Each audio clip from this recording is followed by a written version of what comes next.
Hello' friends, মই ৰঞ্জন। চিজিএল প্ৰিপাৰেশ্যনৰ আজি মোৰ ডে 37। আজি মোৰ ডেইলি গ'লখিনি হ'ল এইখিনি। আজি মই আমাৰ ইণ্ডিয়ান হিষ্ট্ৰীৰ কেইটামান ইম্পৰ্টেণ্ট ফৰেইন ট্ৰেভেলাৰৰ কথা ক'ম।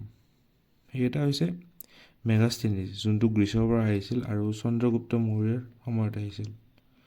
তাৰপিছতটো হৈছে ফাহিয়ান, যোনটো চাইনাৰ পৰা আহিছিল আৰু চন্দ্ৰগুপ্তৰ দ্বিতীয়ৰ সময়ত আহিছিল। তাৰপিছতটো হৈছে হিউৱেন চাং, যোনটো হৰ্ষবৰ্ধনৰ সময়ত আহিছিল। তাৰপিছতটো হৈছে আল বাৰুনী, যোনটো মেহমুদ অৱ গজনীৰ সময়ত আহিছিল।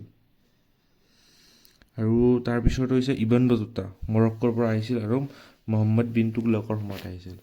এতিয়া মোৰ কুৱেশ্যনটো হ'ল যে ৰিহালা কিতাপখন কোনে লিখিছিল আৰু ইণ্ডিকা কিতাপখন কোনে লিখিছিল।